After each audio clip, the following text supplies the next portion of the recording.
Bonjour à tous et bienvenue dans Cult & Click. On est là pour une nouvelle vidéo avec l'ami Caire. Salut à toi, mon bon Caire. Salut à tous. Et on commence tout de suite avec la première série de tes séries que tu veux nous faire découvrir. Ou en tout cas, tu veux un peu nous débriefer sur 2020. Qu'est-ce qu'il faut regarder, mon cher Caire? Je vais commencer tout de suite par The Outsider, la série de HBO actuellement diffusée sur OCS. Elle n'est pas terminée. C'est une adaptation d'un ouvrage de Stephen King créé par Richard Price. Au niveau du casting, on y trouve notamment Ben Mendelsohn, qui jouait notamment le méchant dans Rogue One, mais qui est un acteur excellent qu'on avait vu dans d'autres séries comme Bloodline par exemple, et qui est absolument fabuleux dans cette série. Et je te dis juste le speech rapide. Il y a un entraîneur donc de baseball, si je ne dis pas de bêtises, dans une petite ville américaine, et qui est accusé du meurtre absolument atroce d'un petit garçon. Or, il y a tout, hein, l'ADN, etc., des vêtements pleins de sang, des témoins, tout y est, il y a même des vidéos.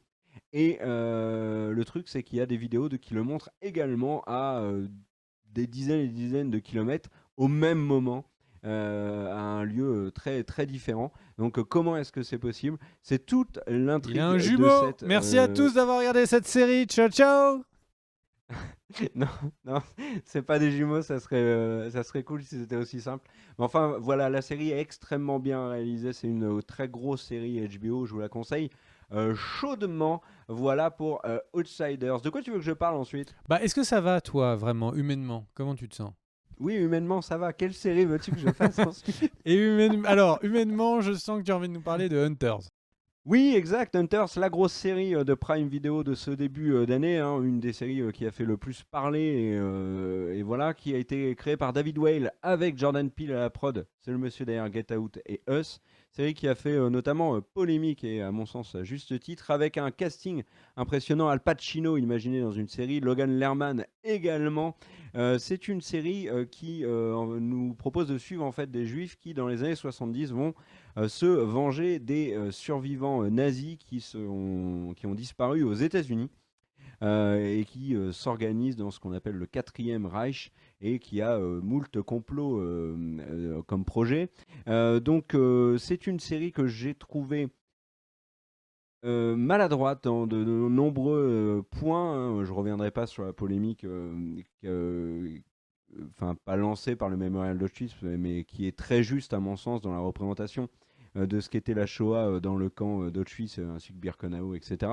Euh, mais, euh, mais la série a quand même de grosses qualités. Alors, outre le fait qu'elle soit prenante, qu'elle ait un côté très second degré. Alors, beaucoup de gens le comparent à Tarantino, mais pour moi, c'est très loin de la qualité d'un Tarantino, mais c'est plus du Grindhouse. Euh, voilà, et puis le casting est bon et il y a des vrais moments qui sont très réussis. Je pense notamment à toutes les scènes qui concernent le couple Murray et Mindy. Le personnage de Roxy aussi est plutôt pas mal. C'est Hunter, c'est une bonne série, mais qui est loin d'être parfaite, qui est maladroite, mais je ne pense pas qu'elle est maladroite en voulant mal faire. C'est pas intentionnel, et je pense qu'il pourrait corriger les choses assez aisément dans la saison 2, même si je trouve que la fin de la saison 1 est une vraie faute de goût. Voilà pour Hunter, c'est à toi. Eh ben écoute, tu m'as pas du tout donné envie de regarder cette série. Du coup, on peut enchaîner sur la série suivante. Donc, tu voulais parler de Lock and Key, dont j'ai pu regarder une partie du premier épisode. Dis-moi ce que tu en as pu en penser. Alors Lock and Key, pour moi, c'est l'illustration parfaite de ce que le format Bing Watching, là, toute la saison qui sort d'un coup sur Netflix, a de pire. C'est l'adaptation en fait d'un comics qui était très sombre, mature, publié par Gabriel Rodriguez et Joe Hill, qui est le fils de Stephen King, qui est un comics qui a une réputation en or, hein, et qui là a été déjà transformé un peu à la sauce ado et qui surtout a un énorme défaut, et c'est pour ça que je vous disais dans le côté big watching de ce qui est le pire, c'est qu'en fait c'est une ligne droite. C'est impressionnant à quel point l'entité épisodique n'existe pas. On pourrait faire pause à n'importe quel moment dans la saison, reprendre, enfin, et ça m'a beaucoup dérangé. La série en elle-même est plutôt sympathique. Le scénario tient à peu près la route. Le truc, c'est que ça s'appuie forcément sur une œuvre qui est solide. Le casting, bah, c'est des ados, mais ils jouent plutôt bien. Ils sont pas antipathiques. Mais c'est vraiment la série qui, pour moi, m'a donné l'impression de. C'est une série fast-food. Tu la manges très vite, tu l'oublies aussi sec et t'en as pas un arrière-goût particulièrement délicieux. C'est dommage parce qu'il y a énormément de monde qui attendait Lock and Key et au final, tu vois, la série est sortie, on en a parlé peut-être quelques jours et puis ensuite plus rien. Et voilà, alors il y aura une saison 2, mais moi j'ai été globalement un peu déçu quand même par le traitement de la série et ce manque d'audace. Voilà. Bon, pareil, tu me hype pas énormément, là, faut avouer. Medical House, qu'est-ce que t'en as pensé? Alors, Medical House, c'est une série Netflix dont à peu près personne n'a parlé, que j'ai regardé, qui a pas des très bonnes critiques, mais qui est une série complètement what the fuck. C'est la série what the fuck de ce début d'année 2020. Alors, au niveau du casting, il y a plein d'acteurs qu'on avait vu notamment dans la série The Hot Summer Camp, tu sais, là, le camp d'été avec plein d'acteurs super connus, et il y avait des situations complètement improbables. Medical House, c'est la même chose. En fait, il y a un virus qui commence à se répandre. Il y a deux médecins complètement random à Rio qui décident d'enquêter sur ce virus et qui deviennent en fait des agents secrets médicaux. C'est complètement barré et ça en est tellement barré que ça en devient vraiment drôle et du coup tu suis la série en te disant bah pourquoi pas. Mais quand je dis barré, c'est qu'à un moment donné, un personnage va se faire ouvrir le crâne, le cerveau à l'air libre, il continue ses activités l'air de rien, ils lui mettent un pansement et basta. C'est le genre de truc complètement improbable, surréaliste qu'on retrouvait dans la série Hot Summer Camp. Je sais pas le nom exact.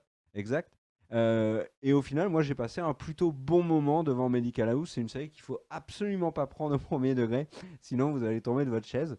Mais voilà. Ça t'a donné envie ou pas du tout? Bah, ça m'aurait donné envie si tu m'avais pas parlé de Hot Wet Summer que j'avais trouvé pas top. Est-ce que c'est Medical House ou c'est Medical Police? On a un doute là en C'est cherchant la série. Medical Police. J'ai dit Medical House, c'est Tout ça? à fait. Ouais, en fait, je me trompe tout le temps, mais c'est Medical Police, pas du tout Ça Medical roule. House. Et du coup, maintenant, tu veux parler d'une Voilà. autre série qui est sur Netflix. C'est une série qui est une production danoise, si je me trompe pas. Euh, Norvégienne, danoise et norvégienne, ouais. et sur Ragnarok. Qu'est-ce qu'elle vaut cette série? Parce Voilà. que pour le coup, Netflix la pousse énormément ces derniers jours. Et ils ont plutôt raison. Ragnarok, c'est une série ado encore. Alors, c'est la grande thématique de Netflix en ce début d'année 2020, parce qu'après, on parle sexe éducation. C'est une série norvégienne où, en fait, qui revisite un petit peu la mythologie nordique avec le Ragnarok, avec les géants, avec les dieux. Sauf que là, en fait, il y a un lycéen qui arrive dans une nouvelle ville. Il s'appelle Magneux. Et quand il arrive, eh ben, il rencontre une vieille qui lui donne, en fait, des pouvoirs. Et ça tombe bien puisque dans le bled où il va vivre, il y a des méchants, une famille de méchants. Je présente ça hyper bien. La série est un peu courte, 6 épisodes si je dis pas de bêtises. Et franchement, c'est très sympa. Ça aborde plein de thématiques, pas uniquement la mythologie nordique, parce que ça l'aborde, mais vraiment en surface, mais aussi des questions environnementales. Vous permet aussi de voir des paysages qu'on voit pas tous les jours. Le casting est plutôt bon. On se prend un truc. C'est pas une série extraordinaire, mais franchement, c'est un divertissement efficace et qui m'a vraiment envie de donner à regarder la saison 2. Voilà. Donc là, vraiment, pour le coup, je vous le conseille. Sans grande prétention, mais je vous le conseille quand même. Mais est-ce que ça te donnait envie de voyager au Danemark du coup? Bah, c'est en Norvège, mais oui, ça m'a donné envie. Ça m'a donné envie d'aller en Norvège. Ouais. Du coup, on va en Avenue 5. Avenue 5, c'est une série par les anciens, enfin certains des anciens créateurs de la série VIP, avec Hugh Laurie, une des séries qui était les plus attendues de cette année, une série humoristique. Déjà, avant de m'en parler, est-ce que tu as ri une fois? Alors, Avenue 5, c'est un vrai problème pour moi. Pourquoi? Parce que j'ai trouvé le pilote très décevant. Comme tu l'as dit, ça a été créé par Armando Iannucci, qui est le créateur de VIP. Je pense que non, ouais, j'ai à peu près pas massacré son nom. Euh, un gros casting, hein. Il y a eu Glory, forcément, c'est un événement, mais il y a aussi Josh Gad, il y a des acteurs de The Office. Enfin, il y a un vrai casting. Et le truc, c'est que le pilote ne m'a pas plu du tout, le deuxième épisode de même. Et en fait, c'est un petit peu comme VIP, ou comme une série comme Parks and Recreation, ou comme The Office à son époque. C'est une série où il faut absolument pas commettre l'erreur de la juger trop vite. C'est une série qui monte progressivement et qui s'installe et qui, au final, va réussir à te charmer. Et là où j'en suis, épisode 4, 5, 6, je ne sais plus, et ben, je rentre dedans et je commence à trouver ça plutôt marrant, plutôt sympathique. C'est honnêtement pour moi, c'est loin du niveau de VIP qui est vraiment pour le coup une très grande série comique. Mais je lui laisse sa chance à Avenue 5 qui est diffusée sur OCS en France et qui est une série HBO avec un Hugh Laurie qui dans un rôle qui change vraiment pour le coup de ce qu'on a l'habitude de le voir. Pour nous Français, parce qu'on rappelle que Glory, c'est quelqu'un qui avant tout s'est fait connaître en humoriste. Il faisait partie du duo c'était A Bit of Laurie and Fry, et qui était donc un duo comique, qui était peut-être pas les inconnus français, mais qui a vraiment marché pendant très longtemps, ce qui avait créé la surprise sur son rôle de House. On enchaîne avec une autre série dont tu veux nous parler, qui est donc le Dracula de Moffat et Gatiss, encore une équipe d'anglais. Eh bien, qu'est-ce que tu en as pensé de cette série qui était dite assez gore, mais par les créateurs quand même de Sherlock, qui est une série que j'ai dans mon cœur. Qu'est-ce que tu en as pensé? Est-ce que ça t'a un peu effrayé au moins une fois? Est-ce que j'ai eu peur? Il y a des moments, franchement, c'est comme tu le dis, très gore. Est-ce que ça fait vraiment flipper? Peut-être sur certaines scènes, pourquoi pas. Mais je vais être très honnête avec vous, j'ai détesté. Et pourtant, j'ai énormément aimé Sherlock. Alors, moins la dernière saison, mais Sherlock avait d'immenses qualités. Moffat et Gatiss, leur talent n'est plus à prouver. Ils se sont entourés d'un casting de qualité. Je soulignerai quand même le grand rôle de Dolly Wells en sœur Agatha. Mais pourquoi est-ce que j'ai détesté? Parce que alors il y a l'épisode 3 qui a fait énormément débat et que beaucoup de gens ont détesté aussi, mais déjà il y a un élément que j'aurais vraiment aimé que la série fasse, c'est avoir le côté un peu Sherlock des débuts, c'est-à-dire un épisode, une enquête, c'est quand même des épisodes d'une heure et demie. On aurait pu avoir un épisode d'une heure et demie sur un aspect de la vie de Dracula. Là, il y a toujours un fil conducteur.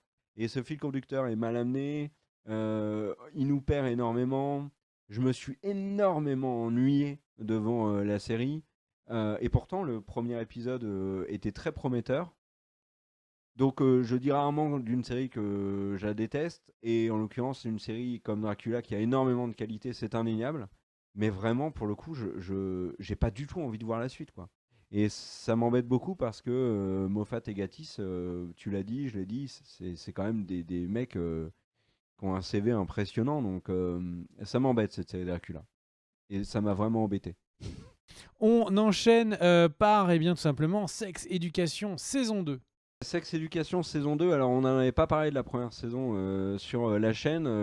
Alors Sex Education, c'est une série qui vous propose de suivre dans un endroit un peu utopique de l'Angleterre, un lycée où tout le monde s'y trouve, hein, le badass, peu importe l'origine ethnique des gens, leur sexualité. Et en fait, on se concentre sur les problèmes sexuels des adolescents avec au casting notamment Gillian Anderson, Scully de X-Files. Alors la première saison, j'avais trouvé franchement très réussi, c'est très divertissant, c'est drôle, ça aborde énormément de sujets et ça le fait plutôt bien. Alors beaucoup de gens vont dire c'est cliché, etc. etc. C'est en effet un lycée modèle qui met de côté énormément de problèmes. Comme tout ce qui est problème de racisme, etc. Je suis d'accord, mais comme ça se concentre sur les problèmes d'ados, la saison 1 le faisait vraiment bien.